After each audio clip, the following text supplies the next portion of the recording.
Your Steve Jones Show podcast is loading now. The Steve Jones Show podcast is sponsored by Sunbury Motors, North 4th Street in Sunbury, and Sunbury Motors Kia, routes 11 and 15 in Hummel's Wharf.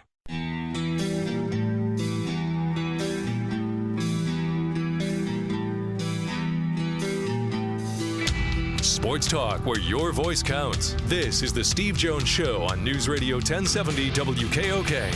Now, from the Sunbury Motors Studio, here's Steve Jones. Host of this show enjoying a very relaxing vacation. Well-deserved with the fam. He'll be back on Monday, so we have a best-of week. Sean Carey here in the Sunbury Motors Studio. Sunbury Motors Ford, Lincoln, Hyundai in the North 4th Street Auto Plaza, Sunbury, and Sunbury Motors Kia on the Strip, routes 11 and 15 in Hummel's Wharf. Since we started podcasting the show about a year and a half ago, most downloaded show, without question, was when Spider Caldwell made his first appearance on the show last August. We did a full hour with Spider Caldwell. We're going to play that for you this hour, but first, our play-by-play call of the day. Only one game in town last night, and it was pretty much the second straight night of Home Run Derby. The 2-2. Swing and a drive. Well struck.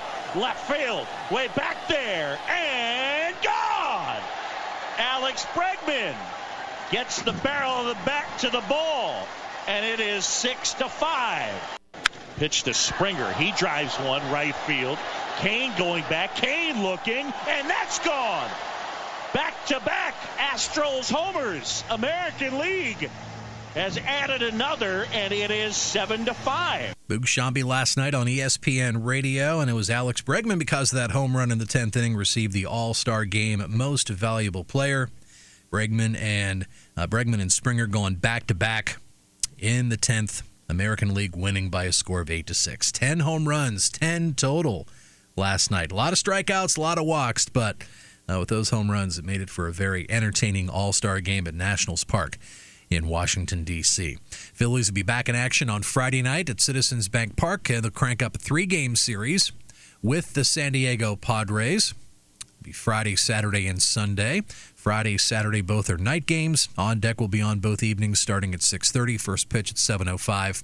And then the Sunday getaway game, Padres-Phillies, that's a 1 p.m. airtime, 1:35 first pitch with Scott Fransky, Larry Anderson, and Jim Jackson here on News Radio 1070 WKOK. Don't forget, you can subscribe to our Steve Jones Show podcast. It is available on both iTunes, Apple Podcast app, and Google Play. Just search Steve Jones Show, and the shows will go right to your smartphone or tablet. Be able to listen to them anytime, anywhere. And we always have 3 months of shows archived on the podcast page at stevejonesshow.com. Well, without much further ado, the guy who spent 3+ decades as the football equipment guy, yes, the right-hand man at the Penn State football program, has shared so many stories with us over the years, and there's many more he could get to, so that's another reason we'll have to get him back on the show later this summer. The one and only Brad Spider Caldwell. For the next hour, we have one guest and one guest only. Ladies and gentlemen, I think it's the first time we've ever actually done this, and that is to have Spider Caldwell on the show. Brad, well, welcome. I'm not sure if I've ever heard you refer to me as Brad, but I have referred to you as Brad. Well, that's all right. I like it. But when Joe. If Joe would call me Brad, I was nervous because there was something I was in trouble for. But Steve, I'm not sure though. I was a little nervous coming in here because I'm not sure if I'm worthy of this chair because usually sitting to your right is, the hammer. An icon. How can I live up to that? Oh, believe me, I understand. I feel like Bones Mackay next to Phil Mickelson. 9 iron, Mr. Ham. We're 150 out. I'd hit a 9. Well, thanks for having me, Steve. That's great to be here. It really is. I appreciate it. And we get back a long way and great memories and And just we were also in the hallway explaining things we couldn't talk about. I was going to say, yeah. Let's see. We might have to censor this pretty heavy here. Yeah, a lot of practice. A lot of practices we've been together that discussing a lot of things on that sideline. Yes, so, that we might not be able to discuss now. Okay, now, I want to get James Franklin mentioned this the other day, and this is something you and I both know very well of. And that is the colored jerseys in practice, the color-coded jerseys. Now, I'm trying to remember now. Light blue is first-team offense. Right. Green is second-team offense. That's correct. Okay. Dark blue was first-team defense. Red was second-team defense. Correct. And then at the end, he was using white for scout team. But before that, there was also... there was 8 different colors. 8 different colors. Right. And the tradition was actually brought here by Rip. When he came, he did this at Brown, and when Rip came from Brown, they had Brown's jersey colors obviously incorporated into it, and I guess Rip wanted to do the same thing here at Penn State, so he obviously wanted to incorporate the Penn State colors in. So, and I asked Joe this one time at a bowl game. We were at the hospitality room, and I said, Coach, how did a lot of times I'd find some great information at hospitality room bowl games from Joe and a lot of historical facts, but he would say, I said. So give me the history of the color. How do these different colored jerseys? Because it was basically what it was first string, second string, third string, fourth string. Instead of saying that or saying ones versus twos, it was always you had to get a jersey, and it was a big deal to a player when you hung a different colored jersey in the locker, and it was a step up, obviously. Well, it could be down too, though. I know, but I'm saying, but it was a big deal to a player when they got a step up. Big time, and so when. So I asked Joe, so he wanted to incorporate, so blue being Penn State's colors, they went with, and they wanted that to be the first team, so they went with a light blue, dark blue. So light blue, which ended up being like a more of a Carolina blue for offense. Defense was navy. Okay, so second, I said, well, Coach, how'd you come up with these other colors? Red and green. I mean, well, red. There was like a bronze brown, and third string defense was maroon. Maroon. Yep. Fourth string defense was orange. Orange. Okay. Yep. Third string offense was gold. Gold. Fourth string was white in offense. Oh, okay. Was white. That's right. It was white. Yeah. So it was white. So there was the 8 colors. So I said, well, Coach, how did you come up with these? It's really weird. I forgot about white. All the other ones I remember. Oh, yeah, that's what I did. So I said, how did you come up with these colors? He said, well, so we did the blues because of Penn State blue, and we did light blue, dark blue. Second string, he said, think about it. He said, red for defense was stop, green, offense, go. All right, okay, I got that. Okay, I figured that out. So how'd you get third string maroon and gold? He said, well, okay, so if you mix navy and red, okay, you come up with maroon. If you mix light blue and green, you come up with gold or yellow. I said, that's unbelievable. So he didn't even explain how the fourth colors came. I have no idea where the orange came from for fourth string defense, but we used to call the guys the Great Pumpkins. You're right. That's what we used to call the guys. I mean, the white jerseys were easy. The orange were like, I don't know how they got to that one. I'm not sure either. But anyway, so, but yeah, that was one of them things but it was neat. I mean, we've had 61 years of former players, and actually in the Letterman's Lounge, we've hung up the different colors because we knew we got 61 years of Letterman that would know what that is and what it stands for, and then when Coach O'Brien came in, he's like, well, what is that? So I was trying to explain that to him. So, but he subtly used some of the colors. He used a little bit for, we still use the reds for for some guys to stand out, or a certain, or the quarterbacks still were in red. Obviously, he used light. Like I think Coach Franklin they still use like a light blue, the light blue to point out a certain player, the specific player they're looking at. Like for an opposing player. To stand out on the scout team, whatever. So. Yeah, that's how that came about. Yeah. Also, you were part of the '86 thing. Correct. You were very young. I know. At the time. Yeah.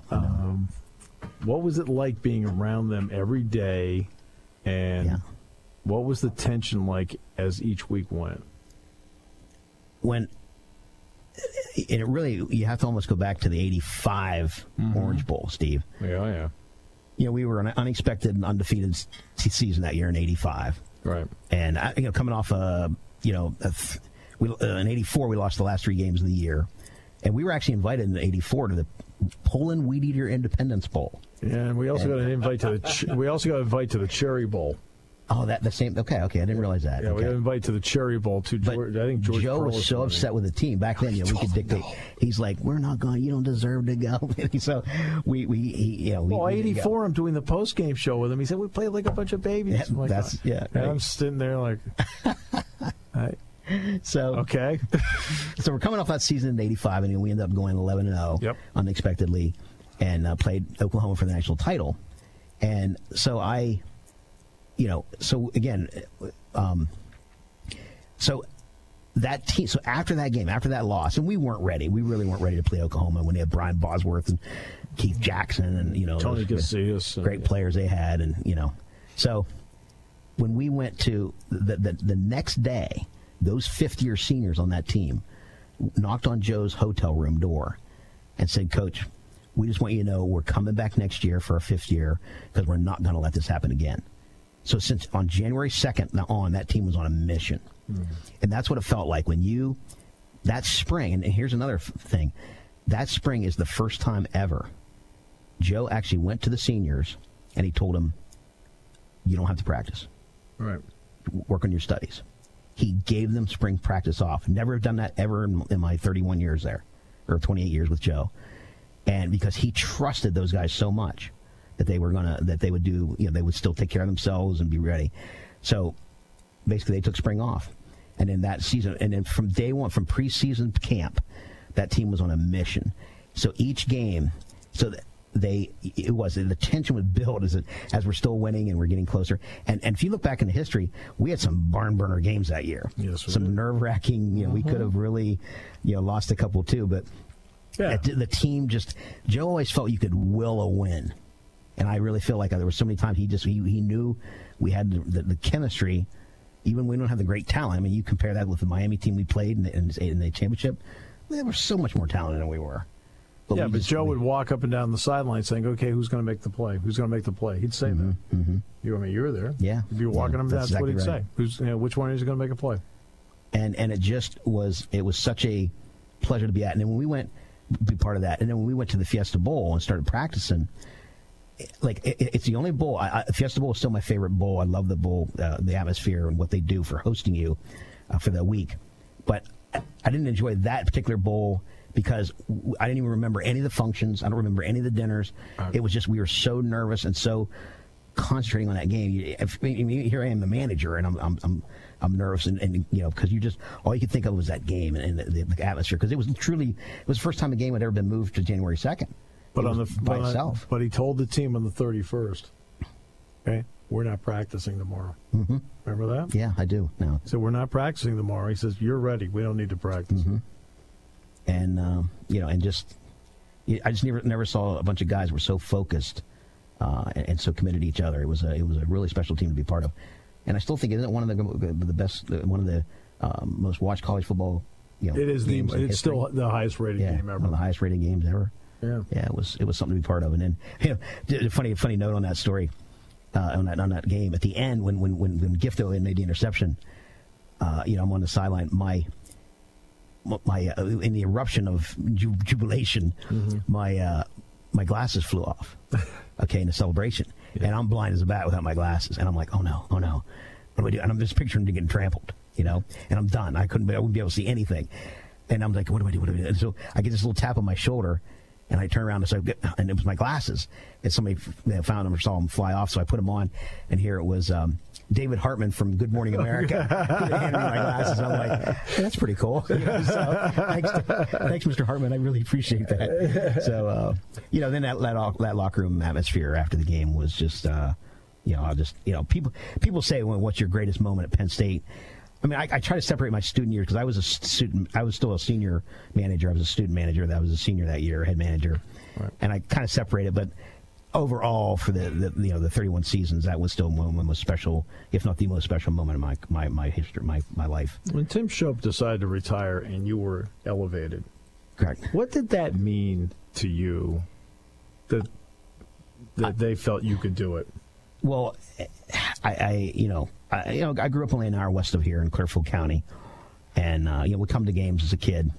My brother lived in town; he was a chiropractor in town, and I drove by Beaver Stadium. I would drive by as a kid, visiting my brother all my life, and just to know that, like, I've been handed the keys to that stadium structure. It was just it was complete honor, very humbling, and scary at first. Thinking too, like, oh my word, can I do this?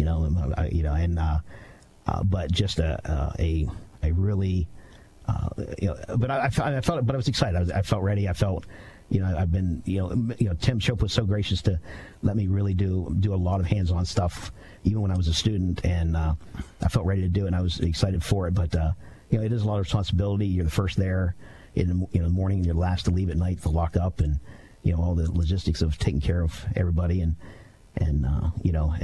not just players but coaches and staff. But no, truly, but it was an honor to be, and a dream of mine to be handed the responsibility.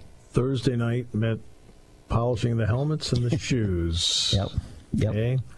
Yep. Who polished Joe's shoes? Well, we had a neat a tradition that started even before my time. That you basically, we had a saying, we called it, you do the shoes till you lose. So we would pass on the responsibility of painting Joe's shoes and cleaning Joe's shoes each week to the manager, to a new student manager, and you did it till you lost, till the game was lost. And when the game was lost, it passed to a new guy. He would do it till he lost, okay? And then so forth. So, and it was just one of those traditions. And just to back up a little bit on how, the painting of the shoes, and people saying, oh, what do you mean? What do you mean? What is that? I asked Joe that one time. Well, I asked Joe a different question, and he answered it this way. But he said, basically, when Joe was a kid, he used to go to the Yankees games. Yeah. Okay, and his uncle would take him. I think it was his uncle, and in fact, that's where his uncle would talk about, he said, and Joe told me the story once. He said, I think he saw the Cardinals play the Yankees in the World Series. That's right, it was. And then he said, his uncle told me, he said, now, Joey, you watch when when St. Louis comes out of the dugout, look at their uniform, look at their shoes in particular, and then you watch when the Yankees come out of the dugout. Okay, and the Cardinals come out. They had their shoes were white shoes with reds, but they had grass stain from the night before. They were a little bit muddy, dirty, and stuff like that. When the Yankees come out, black, polished to perfection. So, and that's when he come up with the saying, and told him, take care of the little things, the big things take care of themselves. Yeah. So, and that's when he said to me, Coach Paterno said, that's why you do the shoes, and he pointed to my face. Mm-hmm. That's why you do the shoes. So, we not only did Joe's shoes, we did all the players' shoes every Thursday night, and we checked cleats, we check shoestrings, replace shoestrings as needed, clean shoes, polish them, paint them, whatever. So. So Joe's shoes, we would do this. We would pass on to manager. And a neat story there, and just as another example, we had a manager by the name of Tim Reedy who did the shoes in 1985, and he did them the whole way through and went 11-0. So we're playing for, so we're going to Oklahoma, play Oklahoma for the national title. So we're like, oh, we got to give Joe a new pair of shoes. It's the national championship game. So we give Joe a new pair of shoes. Well, what did we do? We lost. Mm-hmm. So we told Reedy, said, Reedy, you technically didn't lose because you didn't touch those shoes. So we shelved those shoes, brought the shoes out from 85, wore them all next year. And Reedy painted them again, went 12-0. Reedy's 23-0. So we retired those shoes, actually. After that season, we've had it. And Joe had wore those for practice for another 5 years. Until he ripped the sole one day. He was demonstrating a back pedal to a safety, and he ripped them and fell on his rear end on practice. And then I went over to him, and I saw, and I could see the sole flapping around in practice. And like, oh, Coach, I'll have to go down and run down and get you a new pair of shoes. He's like, I'm old buddies. They called them his old buddies. So, so we had to give him a new pair of shoes. So I had those shoes for years because I knew exactly what shoes. I'd been eyeing them up. And I had them in my office for years and years. And then when I had decided to make a change and leave there for a short stint, I ended up giving them to his grandson, Joey. Yeah. Jay's son. So Jay, hopefully, and he still has them. So that's neat. Yeah. That's neat. Well, you gave me his bag. Was it the Capital One Bowl? Capital One Bowl, yeah. Capital with LSU. I went in, and he says, Spider looks at me and says, do you have a Capital One Bowl bag? I said, no. He says, yes. He says, hey. He starts pulling shoes out and all this other stuff. He says, take this bag. Yeah, Joe ain't going to use this. I said, well, whose bag is that? He goes, that's Joe's bag. We'll just give him another bag. I'm like, what? Yeah. You already had Joe's stuff in there. And he pulled them all out. He said, take the bag. In fact, he says, he didn't want you to have it. I'm like, really? When it came to away games, Joe was the simplest coach to take care of. Yeah. I remember when we went and played in FedEx Field. Oh, yeah. We played Indiana at FedEx Field. Yep. When you go to a pro stadium, you have a clubhouse manager that hosts you when you get there. And I'd never been to FedEx Field. So the clubhouse manager showed me around everything, and he takes me and shows me, here's the coach's room. Here's the head coach's room. I said, oh, okay. And he goes, he said, what's, in the head coach's room, they had this this round table with a tablecloth on it and a flower arrangement on it. And I'm like, what's that for? He said, well, Monday Night Football, the Eagles just played the Redskins on Monday Night Football here. And, this is now on a Friday. And he said that was the equipment manager for the Eagles put that there. That's what Andy Reid would have in his thing. And he would put Andy Reid's snacks and his toiletries on this table with the flowers. And I said, listen, get that thing out of here. If sees that, I am dead. If he has flowers on a table in the coach's room. I said, you come back here in an hour and a half, and I'll show you our iconic coach's locker. Okay, so half hour he comes back, and basically all Joe has in his locker, his name tag is written with a magic marker, Paterno. Okay. Right.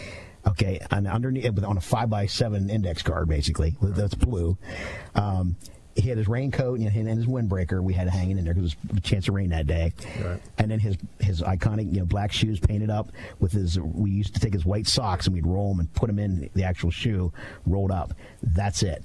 As soon as the clubhouse manager, he saw that, he's taking pictures. Like, that's unbelievable. That's awesome. Usually, all these coaches come in here, they're just like they think they're big time, and they want lines with coats and all the options and all their snacks and food. And he said, "I love it. I love it." Didn't the bus break down on the way over to that game? Didn't it? Oh, one of them did. Yes. Yeah, one of them did. I think. And then remember, and that was Urschel's first starting. We had a shuttle guys with the extra bus. Yeah, that's right. Wow, 93 Northwestern. The planes going out there. Remember that one? Yeah. Where they were using multiple planes. Yeah. And one of them had trouble and couldn't get in. I think it was I think the offense got there, but they couldn't get the defense there. Yeah. In 93. I remember that, and he was standing in the lobby about that one. Then there was we have to tell the story about when he wins 323. We were just talking about it in the hallway. Oh yeah. We were in Northwestern. We were leaving after the game. Thank goodness we won. Yeah. And this is one where Seneca plays his best game at quarterback. Yeah, that's right. Yes, right? But gets hurt. And it was a rainy game. It was rainy. And Zach Mills comes in and replaces him late because he got hurt, and he throws a touchdown pass to Eric McCoo. Okay. And they win the game. So now he and Barrett Bryant are tied. So it's like, yeah, great. Now we go to leave. So we go to leave. So we get to the airport. And we go to Midway, and we're loading the plane. And we're just we're getting there, and we're all starving. We're waiting for our meals and everything. And as soon as we get up in the air, the food's on the plane. Food's on the plane. Yeah, and we're getting ready. So we're the plane's kind of backing up, and we're starting to the nose of the thing is swinging around, and you can look out the window. You can see the guy with his little flares, because it's dusk, almost dark, and he's directing us. All of a sudden, the plane goes, and we're lopsided. We're like, here, the guy with the sticks was basically he directed us off the tarmac or the taxiway, and we sank in the mud. Because it was soft and raining, so the pilot's like trying to gun it, and we couldn't get out. We're stuck, and we kept sinking further and further. So he's like, "Well, we're gonna have to deplane here and see if we can get this with no weight." So we had to deplane. Well, actually, he told us we didn't have to originally, and I remember I said to you, he's nuts. I said, there's 2 tons of beef in the back of this plane. And he's trying to gun it, and to get it out. So we deplaned, and then they were going to tow it out, and they couldn't do it. It wouldn't get out. So we were stuck there. And there was no other planes available, so we actually had to take and we had to scramble to find hotel rooms. And we had 3 different hotels we were in that were all close to each other at the airport. And then, everybody's starving now, So it's like 11 o'clock at night, and we're trying to, and they're like, the coach is like, we got to find these guys food. So there's this Burger King down the road. So we're like, hey, we need like 200 Whoppers. And this is 11 o'clock at night. That's the last thing Burger King workers wanted to hear. So I think the kid said to him, "There's a White Castle open." So literally at midnight, we're passing hamburgers out in a hotel room. Oh, it was crazy. So yeah. But one of those, that's one thing someday I got to write a book with I might have to call it Planes, Trains, and Automobiles. I know the title's been used, but there's been so many stories of away trips and there's things you get into that's just incredible. That one time we were at Michigan State, as an example, I get this phone call. So a lot of times I would like to set up in the morning of the game. If the game was at 3:30 or at 8 o'clock at night, I would set up in the morning of the game. Now, a lot of the equipment managers thought I was nuts. But I said, you still have to go over early to beat the traffic. And I hate going over the night before. It's just nice to relax when you get to the hotel with the team. We can go over and concentrate, and we can stay there early. We can go nice and early, get set up, walk around the stadium a little bit, just before all the hoopla. So we would try to go mostly the day of the game, which is, like I said, a little risque, but we did it anyway. Well, if it's a noon game, especially out there at Michigan State late, you're talking 11 a.m. their time. So we went out the night before. So after dinner and after we settled in, because when we get to the hotel with the team at 5 o'clock on a Friday, we have things to set up at the hotel too. We have meeting rooms to set up, a training room, and whatnot. So and then after we eat, we leave. Well, so we had left and we're loading. So we loaded a few things up, video stuff, and this is Friday night. So we're on the interstate, and I get a phone call on the bus, and a tractor trailer is behind us. I get this phone call it was Doc Sebastianelli, Wayne Sebastianelli. Hey, Spider, said, there's a projection screen laying out here in a bag laying out here in the middle of the parking lot. I'm like, what? So I'm like, are you serious? They said, yeah. So I'm like, oh no. So one of my student managers he was the last one to put stuff in, and I said, I said, Matt, you closed the door in the back of the truck, didn't you? Yeah. I think so. Like, oh, no, don't tell me you didn't close the door. Sure enough, he didn't. And the stuff was flying out the back of the truck on the interstate. And I'm like, oh, no. So I said, all right, and as soon as we get there, we got to get the bags out, make sure I got every old player's bags. If we don't, we got to go on a search and destroy mission, because I just got to make sure the play. And then, luckily, we put all the uniforms on a rack on wheels. Okay, they have to keep them so they don't get wrinkled. Luckily, and a lot of times I don't fasten it to the truck. For some reason, God was with me on that. I basically bungee disc to the side of the truck. And saved the uniforms. All right, more with Spider final half hour here on News Radio 1070 WKOK. When it comes to car buying, there's the other guy's way, and then there's the SMC way. The other guys force you into a vehicle you really don't want. The Sunbury Motors way lets you take the time you need to browse, ask questions, and take the test drive and think on it. For over 100 years, the Mertz family and all their employees have made your experience the most pleasant one you'll ever have. The other guys won't offer you the best price for your trade, no matter how much they say they will. The SMC way is their promise to provide you with the most money the market shows your vehicle is worth. The SMC way is to offer you all applicable factory rebates on new vehicles and generous discounts. Looking for a pre-owned vehicle? The SMC way checks each vehicle in a 200-mile radius to determine the lowest price, then beat it. It's the lowest price promise, just part of the SMC way. The choice is up to you, the other guy's way or the SMC way. The SMC way wins every time. Sunbury Motors Company in the North 4th Street Auto Plaza, Sunbury, and at sunburymotors.com. Selling more cars and satisfying more customers for over 100 years. Taking your calls at 800-795-9565. This is The Steve Jones Show on News Radio 1070 WKOK. Now, from the Sunbury Motors Studio, here's Steve Jones. Sunbury Motors, 4th Street in Sunbury. Sunbury Motors Kia, routes 11 and 15 in Hummel's Wharf. We continue with Spider Caldwell here in the Sunbury Motors Studio. And Spider talked about a lot of teams. What about the 94 team? What made them to you special in the personality of that team? I always tell people that it still had to be one of the greatest offenses in college football. I mean, when you're on the sideline, it was like not are we going to score? Can we score? It was when, how fast, and how and what way. It was. In fact. Kirk Deal, he was a student manager at the time, but he worked with the running backs. He knew all the plays as a manager. He would always come over during the the game. He'd go, watch this one, and it was just like, and he's like, tight end, running back. It was just, and you'd watch, and it was just like touchdown. It was just a really amazing to watch. And I have in my office, I have different I have some wristbands, quarterback wristbands from certain games that I have over the years, and I have one of McGloin's from Coach O'Brien's offense. Yep.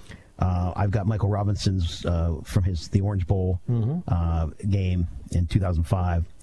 I've got a Zach Mills one. I've got Tony Sacca, actually one from Tony Sacca in '89. But my one I always love to show people is carries. I have carries from the Rose Bowl, okay? And literally, like Matt McGloin's play wristband has 159 plays on it. Right. Okay? Not carries. Coach Mike Robinson's has 140 plays on his wristband. Right.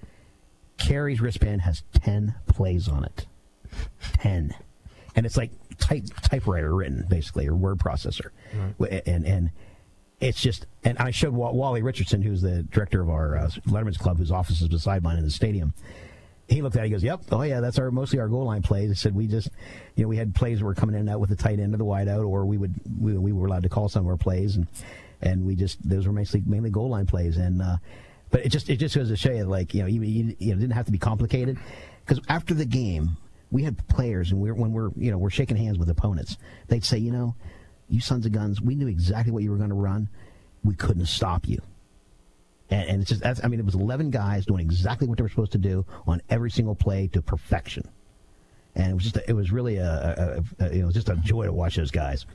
From the first Minnesota game, that game that year. Yep. And we just made a statement, and they could John it with 80 yards for a touchdown in that game. Yeah. Oh yeah. And a couple of highlights from that year that I'll never forget was, well, obviously the Illinois game, and when people kind of, I guess they blame the Indiana game too for, not, playing as well or whatever, and then we ended up, not getting the kudos at the end of the season for a national championship team, which is baloney. But anyway, I remember at Illinois. One of my great memories from the equipment manager standpoint was, when they punted the ball with about 4 minutes left in the game, we were losing, and we take, and Illinois was AstroTurf at the time, and before they had the field turfs, and when they kicked the ball to us, and we got the ball on about, we received the ball, and it was a 96-yard drive, it was a 4-yard line, okay, well, it started raining. Yes. Okay. Hadn't rained all game. Now on the sideline, we had these racks of shoes. Okay, because a turf game was actually more of a pain in the neck than a grass game. Grass game, you had your screw-in cleats and you have your molded cleats like soccer shoes. At a turf game, we had flat bottom shoes like sneakers. We had a waffle bottom shoe, which was like little square nubbies, and we had what was called a destroyer shoe, and it had like these little points that were about a 1/4 inch long that would dig into the AstroTurf. So you never knew the conditions of the turf, what kind of turf you had when you were going on AstroTurf, how bad it was. So anyway, when it started raining, we got the ball on a 4-yard line, 96 yards to go. We wanted to change to the rain shoes, which was our destroyers. So we literally, so the coaches are screaming on the sideline, let's get the shoes on. Well, we already started the drive. Okay, so guys were coming off in twos, and we were like taking shoestrings and cutting their shoestrings and slipping their other shoes on, tying them up, and out they go. So two at a time, guys were getting replaced in and out. If you watch that drive, you'll see it. Yeah. Okay. In fact, I think the last guy that got his shoes on was Kyle Brady, and he got him on about the 50-yard line. And it was an intense sideline, very intention filled. But and then we ended up driving right down the field, and a minute left or so, Brian Milne plunged it in there. So so it was a great moment. It was even we were just involved, and I hoped that helping to keep the guys upright with we weren't slipping around. So what a just a classic drive. Another thing that year too was when it comes to mind when we went to we went to Rose Bowl. Now we're 12-0, and I'll never forget. We have at night before the game, the Friday night before the game or whatever night it was, the night before the game we have what we call snack. and it's usually around 9 o'clock at night before they go to bed. Snack is a meal. It is, and we aren't talking snack like you and I have a we're not talking about everybody has orange everybody has a Twinkie or a small bowl of ice cream, like an article snack. We're talking hoagies and chips and I mean, this is a smorgasbord. Right. This was a Sunday night, I think, because is that what it was? Yeah, because we had to play January 2nd, so that's right. That's always a Monday, so it was Sunday night. And well, people don't realize we came to that, and what I was getting at is we came to that. We were watching the Nebraska-Miami game, which was 1-3, right? And Nebraska won, and Brent Musburger, I think, is declaring them national champions already before our game even was the next day. So our guys, it was doom and gloom. It was just complete doom and gloom at the snack. And Joe's trying to get their spirit. Hey, listen, guys. There's nothing we can do about it. We got to go out there and just be ourselves, show the country that we are a number one team, and just go make a statement right away. Which we obviously did with Jonah Carter bursting that first play of the game. But so that was tough. It was tough to know that the guys because we were forced into that 1-8. We had to play number the highest ranked Big Pac-12 or Pac-10 team at the time was Oregon. They were 12th in the country. So. But yeah, we just did what we could do and snack.